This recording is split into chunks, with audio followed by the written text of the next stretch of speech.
Bismillahirrahmanirrahim. I am Asadullah Jan from Peshawar Public School and College. Rabbi shrah li sadri wa yassir li amri wahlul uqdatam min lisani yafqahu qawli. Dear students, last topic में हमने branches of chemistry का topic पढ़ा. I hope कि आपने cover किया होगा. चलते हैं आज के टॉपिक. ओके जी. Today we will discuss what is matter and what are the types of matter. Anything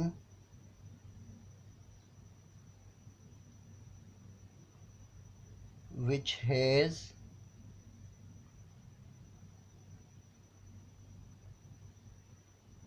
mass and volume is called matter. जिस चीज़ का मास हो और वॉल्यूम हो इसको हम मैटर कहते हैं. सारा यूनिवर्स जो है ये मैटर का बना हुआ है, इंक्लूडिंग और बॉडी. और ये मैटर जिसने यूनिवर्स को बनाया है ये किन स्टेट्स में पाया जाता है. तो हम सबको पता है कि एक स्टेट जो है इसका सॉलिड है, एक लिक्विड है, एक है गैस और एक है प्लाज्मा. एक एग्जांपल के ज़रिए मुख्तसरन में समझाता हूँ. आइस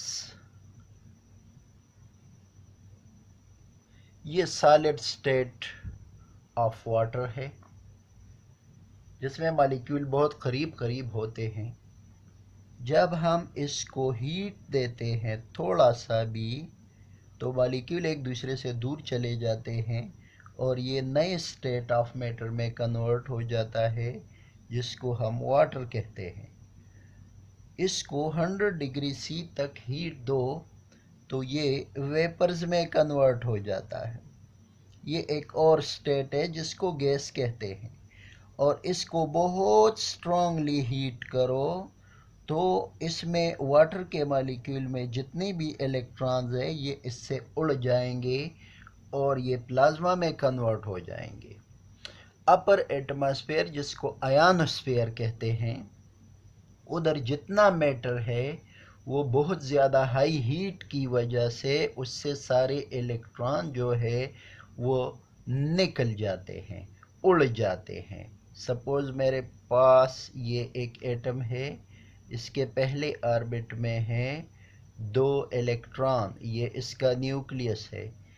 और सेकेंड ऑर्बिट में है 4 इलेक्ट्रॉन्स. तो इसको जब बहुत ज़्यादा हीट मिलता है तो ये सारे इलेक्ट्रॉन्स जो है ये इससे उड़ जाते हैं. तो बिल्कुल नेकेड न्यूक्लियस रह जाता है और ये इलेक्ट्रॉन्स जो है ये दूसरी तरफ पर शिफ्ट हो जाते हैं. तो दिस हाईली आयोनाइज्ड, जब इलेक्ट्रॉन इससे निकल जाते हैं तो ये पीछे जो रह जाता है इसको आयन कहते हैं. तो the highly ionized state of matter is called plasma.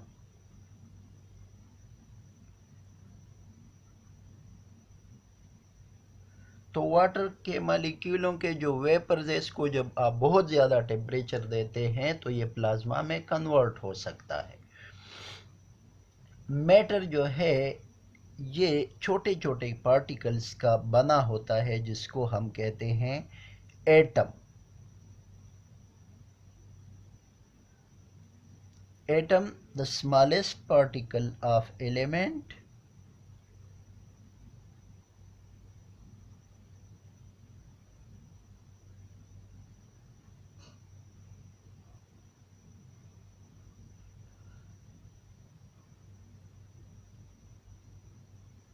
which takes part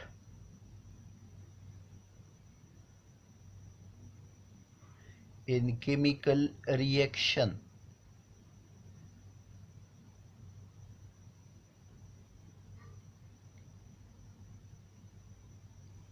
देखो इब्तिदा में जो फिलासफर्स थे, ग्रीक फिलासफर्स और जो साइंटिस्ट थे, उनका ख्याल था कि मैटर जो है ये बहुत ही छोटे छोटे पार्टिकल्स का बना है, और इस छोटे पार्टिकल को एटम का लफ्ज़ उन्होंने दे दिया। और ये पार्टिकल जो है ये इतना छोटा होता है कि इसको मज़ीद तकसीम नहीं किया जा सकता। फॉर एग्ज़ाम्पल, ये मैंने एक पीस ऑफ मैटर ले लिया, इसको मैंने दरमियान से डिवाइड कर दिया। अब मैंने ये वाला पीस ले लिया, इसको अब मैंने फिर दरमियान से काट दिया। अब ये मैंने ये ले लिया, इसको मैंने दरमियान से काट दिया, और अब ये ले लिया और इसको फिर दरमियान से काट दिया, और होते होते एक ऐसा पार्टिकल पहुंचा जो कि नज़र भी नहीं आता। तो अगर उस पार्टिकल को मैं ज़रा इधर इनलार्ज करके बड़ा करके दिखा सकूं, तो ये वो पार्टिकल है जो नज़र भी नहीं आता। तो इन्होंने इसको एटम का नाम दे दिया, और इनके ख्याल में ये पार्टिकल मज़ीद डिवाइड नहीं हो सकता, इनडिविजिबल। ये इब्तिदाई फिलासफर्स डेमोक्रिटस से लेकर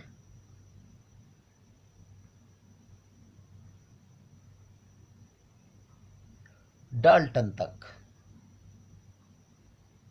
ये सब का ख्याल था कि मैटर बहुत ही छोटे छोटे पार्टिकल का बना है, जिसको मज़ीद तकसीम नहीं किया जा सकता। और इसको एटम का नाम भी इस वजह से दिया, ये लफ्ज़ जो है आप इसको देख लें, ये एक ए का बना है और एक टोमोस। ए जो है एक नेगेटिव टर्म है, हम इसका मतलब है नॉट, जिस तरह हम कहते हैं ए बायोजेनेसिस, हम कहते हैं ए रिदमिया, जिसमें रिदम ना हो, तो इसका मतलब है नॉट। और टोमोस का मतलब है कटेबल। लफ्जी मतलब क्या हुआ? नॉट कटेबल, यानी जिसको इंडिविजिबल, जिसको मज़ीद तकसीम न किया जा सके। लेकिन बाद में जो है साइंटिस्ट आए, तो इन्होंने इस पर जब रिसर्च शुरू किया तो पता चला कि एटम तो मज़ीद छोटे छोटे पार्टिकल्स का बना है। सबसे पहले इलेक्ट्रॉन की डिस्कवरी हुई, ये अलग अलग डिस्कवरीज आप इंशाल्लाह फर्स्ट ईयर में पढ़ेंगे डिटेल में। फिर प्रोटॉन की डिस्कवरी हुई, उसके बाद न्यूट्रॉन की डिस्कवरी हुई। तो ये तो पता चला कि इसमें ये सब एटॉमिक पार्टिकल मौजूद है, छोटे छोटे पार्टिकल मौजूद है। इलेक्ट्रॉन पर नेगेटिव चार्ज, प्रोटॉन पर positive, and neutron carries no charge. तो ये बात गलत साबित हो गई कि एटम जो है ये छोटा पार्टिकल है, बल्कि आज हम ये इसका डेफिनेशन इस तरह कर सकते हैं कि मैटर का वो छोटा पार्टिकल जो रिएक्शन में हिस्सा लेता है। तो जो रिएक्शन में हिस्सा लेता है वो फिर ठीक है, वो एटम है। और आज तो और भी छोटे पार्टिकल्स, जिनको हम कहते हैं क्वार्क्स, वो भी डिस्कवर हो चुके हैं। अच्छा जी, याद रखिए कि एटम जो है ये हमेशा एक एटम दूसरे एटम के साथ मिलने की कोशिश करता है। वजह यह है कि इसका लास्ट ऑर्बिट इनकम्प्लीट होता है, तो अपने लास्ट ऑर्बिट को कंप्लीट करने के लिए ये किसी दूसरे एटम से मिलने की कोशिश करता है। सिर्फ नोबल गैसेस के एटम्स ऐसे हैं कि उनका लास्ट ऑर्बिट कंप्लीट होता है, तो उनको किसी दूसरे एटम से मिलने की ज़रूरत नहीं होती। तो फॉर एग्ज़ाम्पल ये H, ये हाइड्रोजन का एटम है, ये अगर इसको अपने जैसा एटम मिले तो इसके साथ ये मिल जाता है, तो ये H2 बना लेता है। ये अब हाइड्रोजन के दो एटम्स हैं जो आपस में जुड़ चुके हैं, इसको कहते हैं molecule. The smallest particle of matter which is composed of two or more than two atoms and which can exist independently। इसका मैं डेफिनेशन लिखवाता हूँ। ये देखो, दो हाइड्रोजन के एक जैसे एटम आपस में मिले तो H2 बना दिया। अगर एक अपने जैसा एटम इसको नहीं मिलता और कोई दूसरा एटम इसको मिले तो ये उसके साथ भी जुड़ जाता है और ये देखिए HCl का मॉलिक्यूल बन गया। ये भी मॉलिक्यूल है, ये भी मॉलिक्यूल है। इसमें भी दो एटम है, इसमें भी दो एटम है, लेकिन इसमें जो दो एटम्स हैं वो सिमिलर हैं, इसमें जो दो एटम्स हैं वो डिसिमिलर हैं, यानी वो एक दूसरे से मुख्तलिफ हैं। तो ये मॉलिक्यूल का डेफिनेशन हम इस तरह कर सकते हैं कि the smallest particle of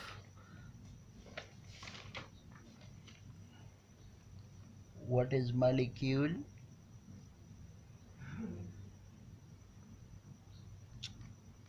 The smallest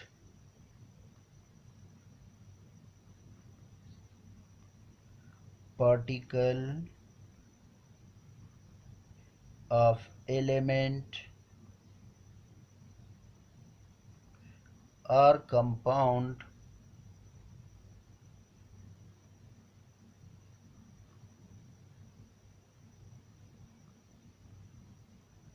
which can exist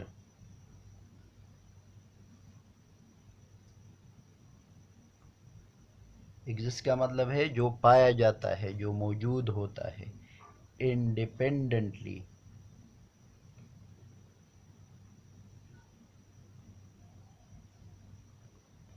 आज़ादाना, जो हरकत कर सकता है, इसको हम कहते हैं मॉलिक्यूल।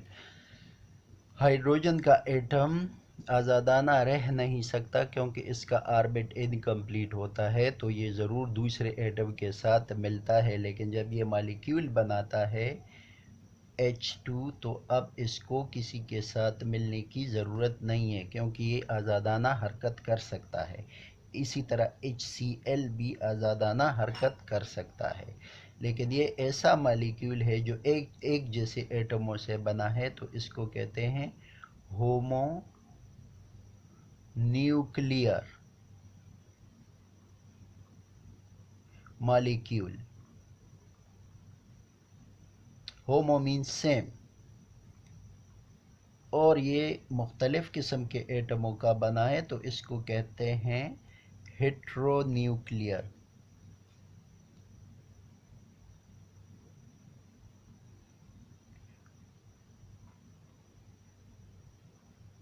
Heteronuclear molecule.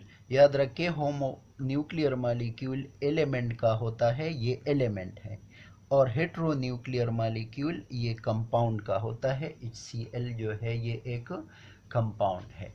तो ये बात भी ज़रूरी है कि मॉलिक्यूल के दो टाइप्स हैं, एक को हम कहते हैं होमो न्यूक्लियर मॉलिक्यूल, एक को हम कहते हैं हेट्रोन्यूक्लियर मॉलिक्यूल। इसके बाद हम आते हैं कि ये जो मैटर है इसका के टाइप्स कितने हैं। How many types are there in matter.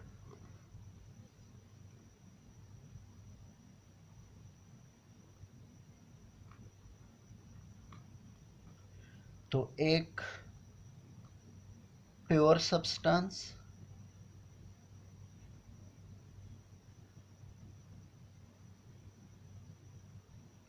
और एक मिक्सचर।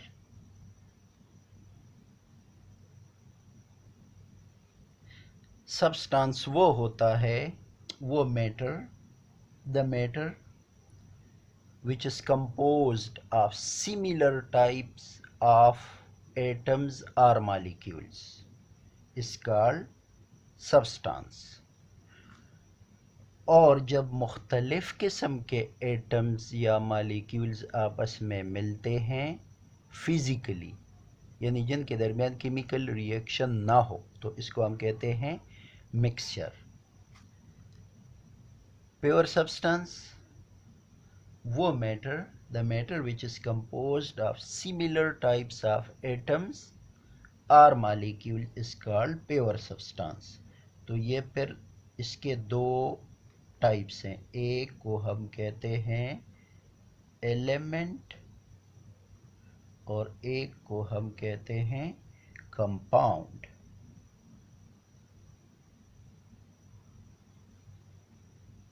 एलिमेंट और कंपाउंड दोनों को हम कहते हैं सब्सटेंस, प्योर सब्सटेंस.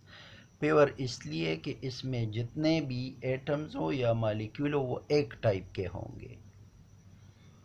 मिक्सचर जो है ये दो किस्म का होता है.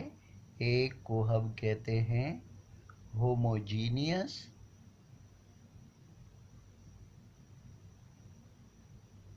मिक्सचर और दूसरा heterogeneous mixture.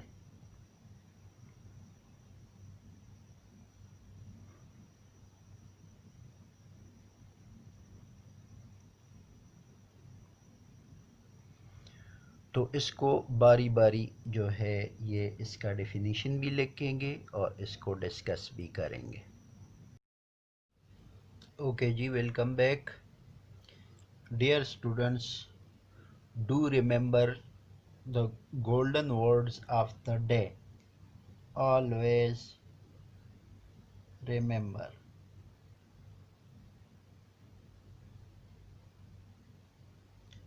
No pain,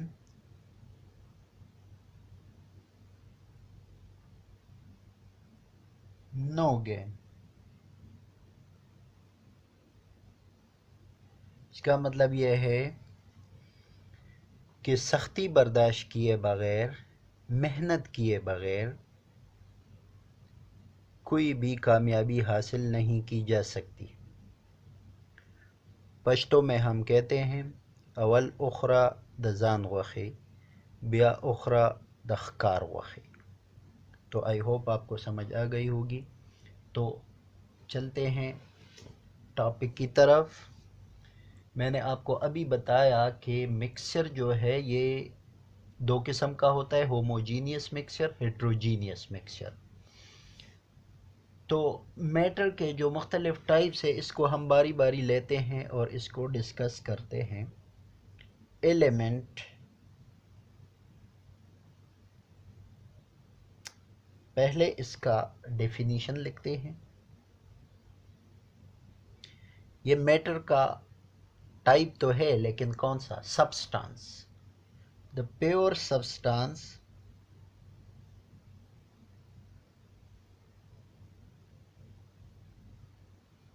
which cannot be split. split का मतलब है तकसीम होना, टुकड़े होना. split up into other simpler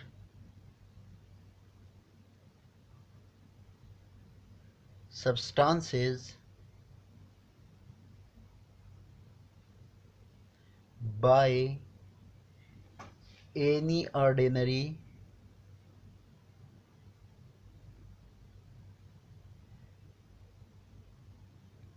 physical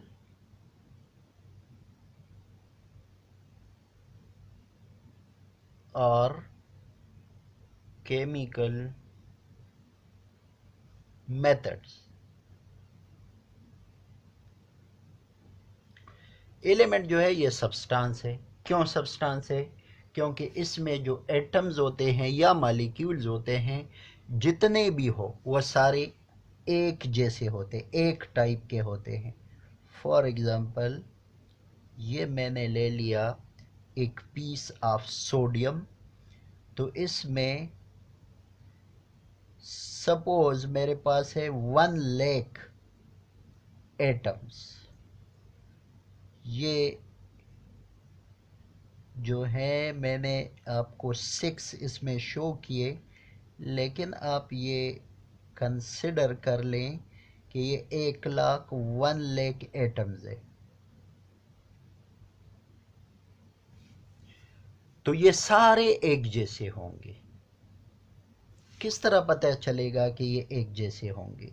सबका एटॉमिक नंबर सेम होगा।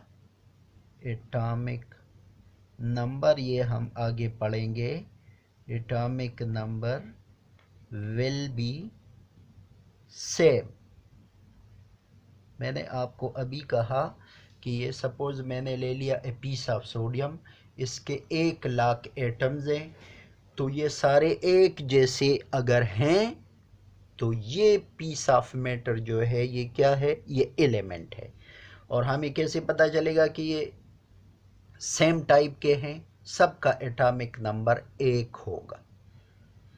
और अगर ये डिफरेंट है तो फिर ये मिक्सचर होगा, तभी ये क्या है? एलिमेंट है। अच्छा जी, अब अगर मैं ले लूं हाइड्रोजन, हाइड्रोजन में ले लूं सपोज उसके 1 लाख मॉलिक्यूल्स है, एटम्स नहीं, मॉलिक्यूल्स। क्योंकि जब दो या दो से ज़्यादा एटम्स आपस में मिलते हैं तो वो क्या बनाते हैं? मॉलिक्यूल। ये क्या है? H2। तो ये तो 2 एटमों से बना है, 2 एटमों से बना है, तो फिर ये एटम नहीं है बल्कि ये मॉलिक्यूल है। तो ये 1 लाख मॉलिक्यूल्स है, मैं जस्ट 4 शो कर रहा हूँ। ये सारे एक जैसे हैं। अगर ये सारे एक जैसे हैं ये मॉलिक्यूल्स, तो इसका मतलब कि ये एलिमेंट है। अगर एक जैसे एटम्स हो तो समझो ये एलिमेंट है, ये मैटर जो है ये एलिमेंट है। अगर एक जैसे मॉलिक्यूल्स हों तो समझो ये एलिमेंट है। लेकिन एलिमेंट का मॉलिक्यूल आपको पता होना चाहिए कि वो एक जैसे एटमों का बना हुआ होता है। अगर ये H2O होता तो फिर तो ये एक जैसे एटम ना हुए, वो तो फिर 2 हाइड्रोजन के एटम है और 1 ऑक्सीजन का एटम है, तो फिर ये एलिमेंट का मॉलिक्यूल नहीं है बल्कि ये कंपाउंड का मॉलिक्यूल होता। तो अब ये क्या है? ये एलिमेंट है। अच्छा जी, एलिमेंट का डेफिनेशन जो मैंने लिखा, मैंने एक अपना डेफिनेशन भी निकाला है, ये भी जहन में रखें कि the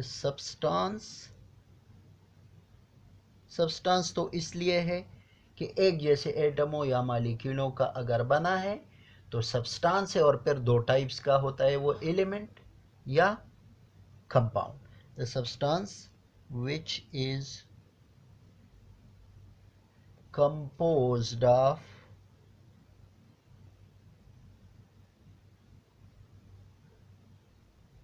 atoms having same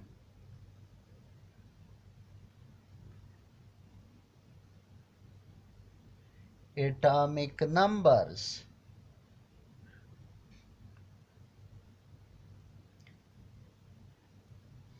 element वो होता है जिसमें सारे एटम्स जितने भी हों उनका एटॉमिक नंबर सबका 1 होता है। एग्जाम्पल्स कौन से हैं? एग्जाम्पल जो है ये है हाइड्रोजन, हीलियम, नाइट्रोजन, ऑक्सीजन। ये सारे जो हैं ये एलिमेंट्स के एग्जाम्पल्स हैं। What is compound? कंपाउंड भी सब्सटेंस है, लेकिन फिर एलिमेंट और कंपाउंड में फर्क क्या हुआ? What is compound?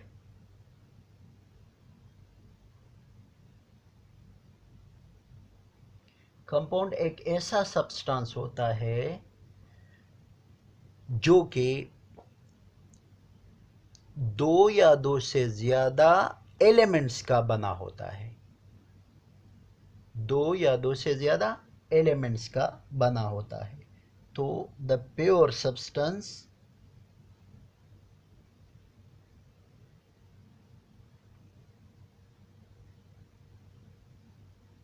which consists of या which is composed of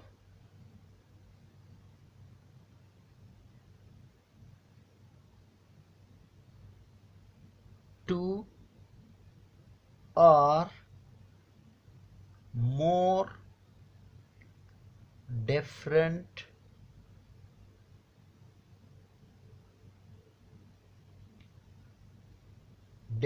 elements, और ये एलिमेंट्स आपस में कैसे मिलते हैं? केमिकल रिएक्शन के जरिए। Elements chemically combine together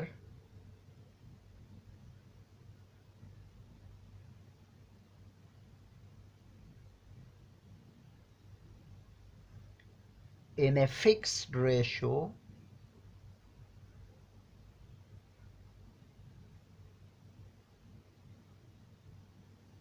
by mass। देखो स्टूडेंट्स, दो तीन शराइत कंपाउंड बनाने के लिए ज़रूरी है। एक तो ये कि ये दो या दो से ज़्यादा एलिमेंट्स का बना हुआ होता है। दूसरी बात ये कि ये एलिमेंट्स आपस में कैसे जुड़ते हैं? ये आपस में केमिकल रिएक्शन के ज़रिए। अगर केमिकल रिएक्शन इनके दरमियान ना हो तो फिर ये कंपाउंड नहीं बनेगा, बल्कि ये मिक्सचर कहलाया जाएगा। और तीसरी बात जो लाजमी है वो ये है कि इन एलिमेंट्स के दरमियान एक फिक्स्ड रेशो होगी। इसका मतलब क्या है? मैं आपको मिसाल देता हूँ। वाटर का फार्मूला है H2O। ये वाटर का एक मालिक्यूल है, ये कंपाउंड है। क्यों कंपाउंड है? कि हाइड्रोजन और ऑक्सीजन आपस में केमिकली मिले हुए हैं और ये कंपाउंड बनाया है, और इनके दरमियान रेशो जो है वो फिक्स्ड है। हाइड्रोजन के दो एटम्स का रेशो है ऑक्सीजन का एक एटम के साथ, तो ये फिक्स रेशो है। ये रेशो अगर आपने छेड़ दिया तो फिर ये फार्मूला ये वाटर का नहीं होगा, ये किसी और कंपाउंड का बन जाएगा। जैसे मैं H2 और O भी अगर 2 कर दूं तो ये अब वाटर नहीं है, इसका नाम है हाइड्रोजन परऑक्साइड। Hydrogen peroxide. ये फार्मूला कैसे आता है इस पर बात करेंगे इंशाल्लाह आगे लेक्चर्स में। तो कंपाउंड वो प्योर सब्सटेंस है जो दो या दो से ज़्यादा एलिमेंट का बना होता है, और हर एलिमेंट के अपने एटम्स जो होते हैं वो फिक्स रेशो में होते हैं। जैसे वाटर हमेशा H2O आएगा, इसमें हाइड्रोजन के दो एटम्स होंगे, ऑक्सीजन का एक एटम होगा, तो फिक्स रेशो होता है। तो ये जो है ये कंपाउंड के बारे में बात हो गई। इसके बाद हम आते हैं कि व्हाट इज मिक्सचर।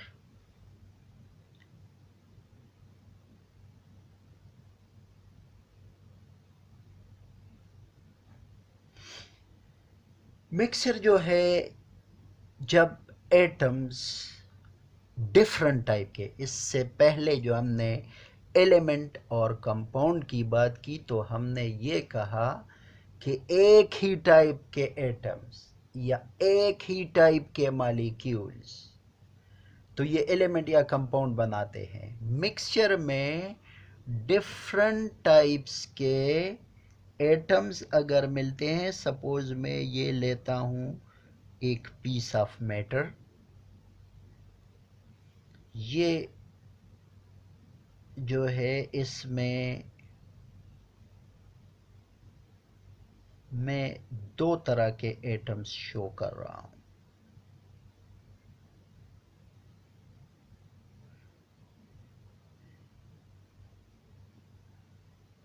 एक मैंने ब्लैक शो किया और एक को मैं रेड शो कर रहा हूँ।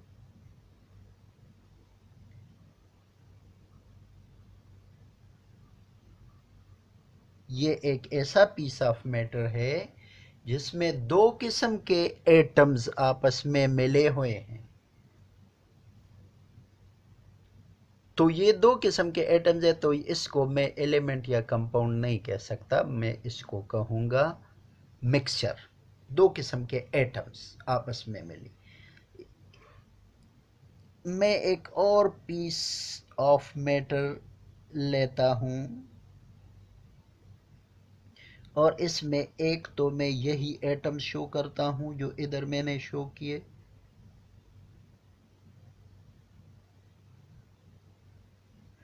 और एक मैं इसमें मॉलिक्यूल शो करता हूँ। ये बड़े वाले जो है ये मॉलिक्यूल्स है, एक एटम्स है और एक मॉलिक्यूल है, और दोनों एक दूसरे से मुख्तलिफ हैं। चूँकि एक दूसरे के साथ केमिकली कंबाइंड नहीं है तो ये भी मिक्सचर है।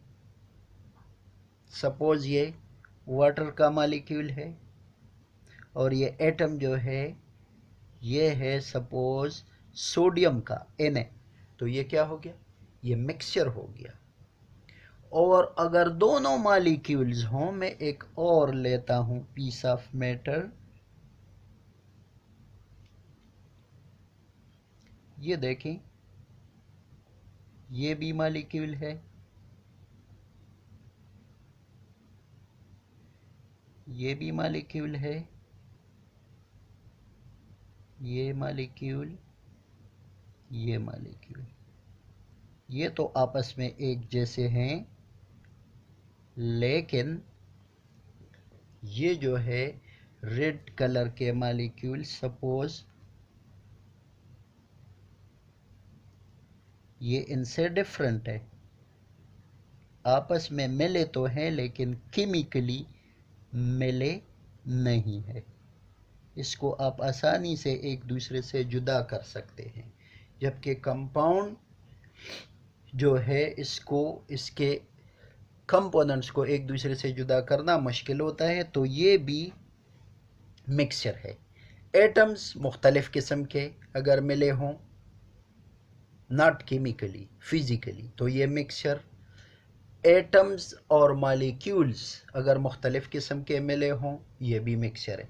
और अगर मॉलिक्यूल्स हैं लेकिन डिफरेंट टाइप के मॉलिक्यूल हैं, सपोज ये जो है ये शुगर का मॉलिक्यूल है और ये NaCl का मॉलिक्यूल है, दोनों एक दूसरे से मुख्तलिफ हैं, तो ये आपस में रिएक्शन नहीं करते, तो ये क्या बनाएंगे? मिक्सचर बनाएंगे। तो मिक्सचर के कंपोनेंट्स में आपस में रिएक्शन नहीं होता। तो ये हो गई मिक्सचर की बात। अब मिक्सचर के टाइप्स की बात मैं करता हूँ। Welcome back. एलाई जो है ये एक टाइप ऑफ मिक्सचर है। ये बनता है mixture of metal plus non metal,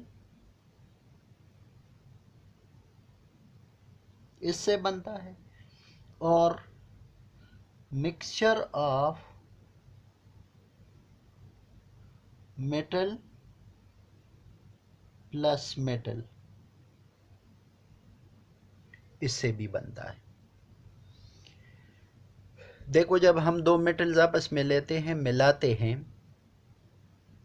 वो सॉलिड होते हैं, इसको हम हीट देते हैं, दोनों को मेल्ट करते हैं। जब दोनों मेल्ट हो जाते हैं तो फिर आपस में मिक्स करते हैं और फिर इसको कूल करते हैं, वो फिर सॉलिड हो जाते हैं, लेकिन आपस में वो मिक्सचर बना लेते हैं। इसको कहते हैं एलाई, मेटल प्लस मेटल। दोनों को हीट दो, मेल्ट करो, जब ये पिघली हुई हालत में दोनों को आपस में मिलाओ और फिर कूल करो, फिर सॉलिड बन जाएगा। इसको कहते हैं alloy. For example, brass, Urdu में हम इसको कहते हैं पीतल। बर्तन वगैरह इससे बनाए जाते हैं। तो ये कैसे बनता है? कापर और जिंक, दो मेटल्स हैं, इसको हीट करके मेल्ट करते हैं, फिर आपस में मिलाते हैं और फिर इसको सॉलिडिफाई करते हैं, सॉलिड बनाते हैं। ब्रॉन्ज, तो इसको कहते हैं एलाई, ब्रास इसका एक एग्जांपल है।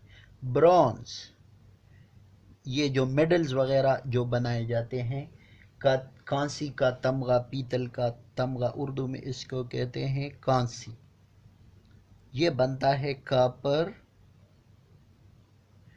और टेन, एक मेटल है, दोनों को मेल्ट करो, फिर मिक्स करो, फिर सॉलिड बनाओ, तो इसको कहते हैं एलाई। तो ये ब्रास और ब्रॉन्ज ये एलाई का एग्जांपल, ये मिक्सचर के टाइप्स हैं। अच्छा जी, अब हम इसके मेन टाइप्स की तरफ आते हैं। मिक्सचर जो है ये इसके दो मेन टाइप्स हैं। एक को हम कहते हैं, जिस तरह मैंने आपको पहले बताया, होमोजीनियस, और दूसरे को कहते हैं heterogeneous.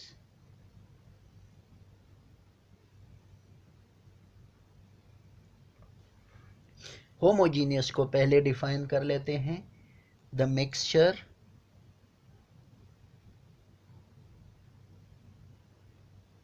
which has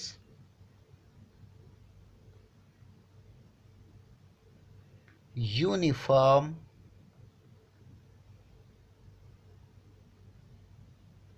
composition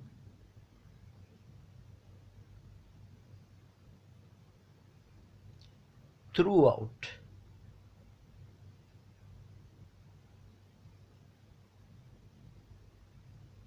Its mass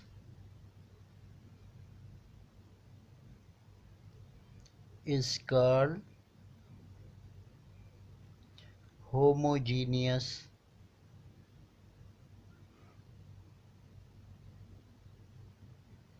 mixture. Uniform composition का क्या मतलब हो गया, ये मैं ज़रा आपको अभी एक्सप्लेन करता हूँ कि होमोजीनियस मिक्सचर में यूनिफॉर्म कंपोजिशन इसका क्या मतलब है। फॉर एग्ज़ाम्पल, हमारे पास है एक गिलास,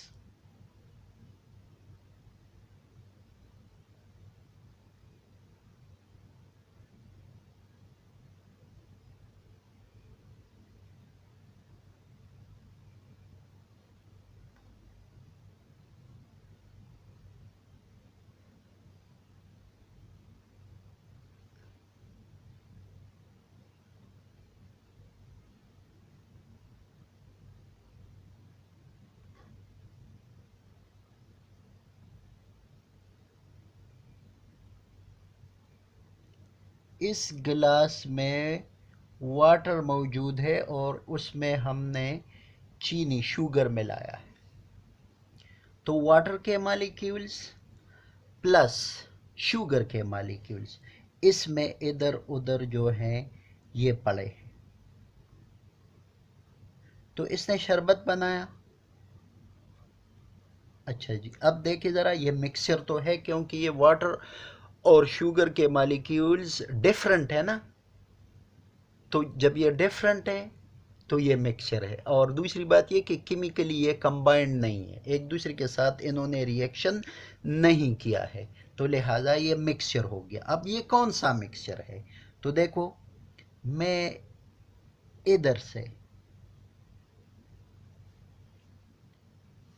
लेता हूँ ये शरबत, सपोज इसमें 100 मॉलिक्यूल्स ऑफ वाटर मौजूद है, ये जो मैंने पीस इससे अलग किया, और 10 मॉलिक्यूल्स ऑफ शुगर मौजूद है। तो अगर मैं इधर से इसी के बराबर पीस ले लूं, कितना पीस, जितना इधर से लिया है, तो इसमें भी 100 मॉलिक्यूल्स वाटर के होंगे और 10 मॉलिक्यूल्स शुगर के होंगे। और अगर मैं इधर से इतना ही पीस ले लूँ जितना इधर से लिया है और इधर से लिया है, तो इधर भी 100 मॉलिक्यूल्स वाटर के होंगे और 10 मॉलिक्यूल्स शुगर के होंगे। इसका मतलब इसका इधर जैसा टेस्ट होगा, इधर भी वैसा ही मीठा टेस्ट होगा, और इधर भी, ये मैं हटा दूं इससे, तो इधर भी वैसा ही मीठा टेस्ट होगा। इसको कहते हैं यूनिफॉर्म कंपोजिशन। तो ऐसा मिक्सचर जिसमें throughout its mass, throughout, okay जी, मैं ये कह रहा था कि होमोजीनियस मिक्सचर में ये जो ग्लास है, ये थ्रू आउट इट्स मास जो है इसका यूनिफॉर्म कंपोजिशन है। तो होमोजीनियस मिक्सचर के लिए ये शर्त ज़रूरी है। इसके बाद हम आते हैं कि what is heterogeneous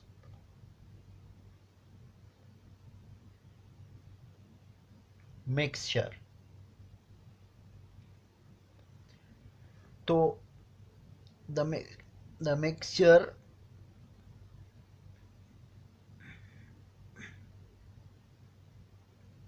which does not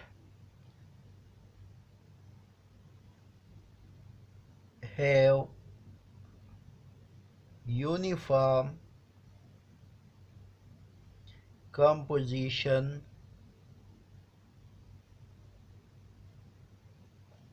throughout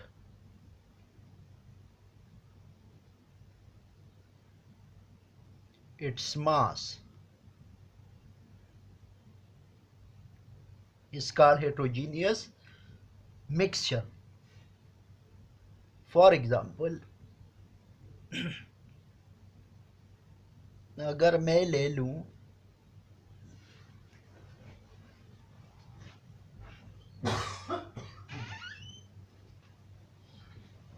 एक पीस ऑफ मैटर,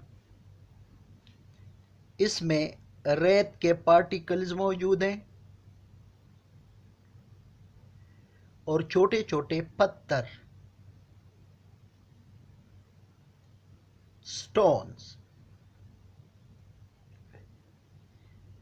तो ये मिक्सचर बना हुआ है।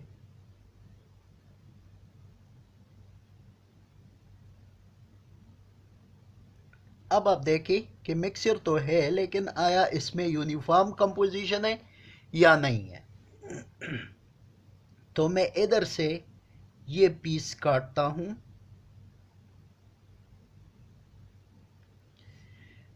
तो देखता हूं कि इधर कितने 1 2 3 4 स्टोन्स है, और इधर से ये पीस काटता हूं तो देखता हूं इधर 1 2 3 स्टोन्स है। ये और ये, इसका साइज एक जैसा है, लेकिन कंपोजिशन यूनिफॉर्म नहीं है। तो ये होमोजीनियस मिक्सचर नहीं है, बल्कि हेट्रोजीनियस मिक्सचर है। Thank you very much.